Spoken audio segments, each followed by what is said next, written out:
How crazy is that? Chris Bumstead just won his 6th Olympia title, retired, washed off his tan, and now he's making a comeback in open bodybuilding. He's actually going to do a show in a couple of days in Prague, and it's insane, but it's happening. Let's be real, I think he's been changing quite a few diapers in the last week or so, and he's like, nah, F that, I'm going back to compete.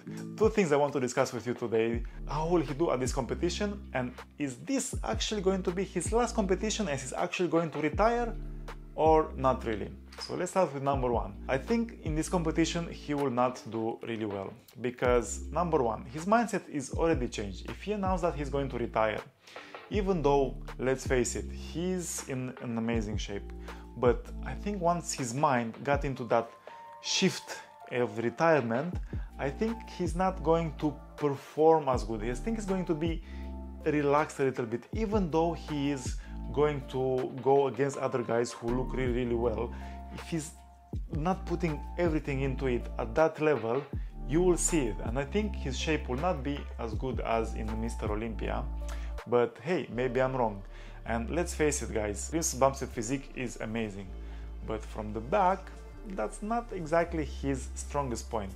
So a lot of the times, these guys are obviously carrying maybe 10, 20, 30 pounds of extra muscle compared to the guys from Classic Physique. And it's too short in terms of time for Chris to actually put on some lean tissue, and he's just going to compete as he was in the Mr. Olympia, maybe slightly heavier as he put it, because obviously he will be carved up a little bit more, maybe he will be a little bit more full rather than going for super shredded, but because of his mindset, of the fact that he's just trying to do this for fun, I don't think we will see the best version of Chris Bumstead. But anyway, I believe that's really good for the sport, and I think Prague will go crazy, and they will sell lots of tickets, and the competition will be very, very good, very, very strong, very, very exciting. A big win for the sport. So number two, is Chris going to actually retire? It'll be fun, and we're gonna have fun. Super pumped about this. Like I said, a romantic ending to my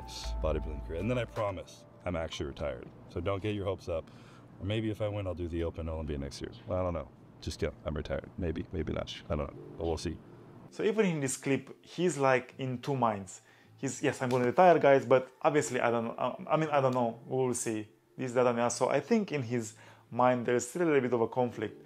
And I mean, he's at his peak now. He's only 29 years old.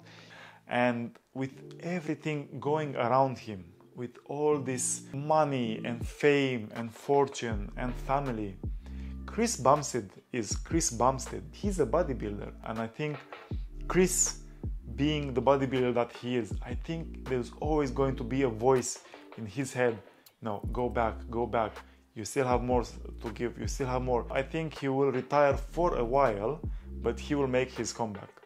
Because it's just that voice in your head, and I used to compete, and a lot of the times I had this voice in my head. And even Kevin Lebron, he made a comeback when he was in his in 2016, if I'm not mistaken, at the Mr. Olympia, and he always said Kevin Lebron is a bodybuilder, and I can give the best version of myself to the world if I'm a bodybuilder. Chris is already in this situation where he will have a lot of conflict in his mind in the first place, and I think he will give in at some point, and he will come back regardless of what happens. If he's gonna retire, if he's gonna win, and if he's not gonna win, has nothing to prove. He helped our industry so much. Please let me know what you think in the comment section down below. I would love to hear your opinion. Thanks for watching. I hope to see you in the next video. Please like, share, subscribe. Ciao, ciao.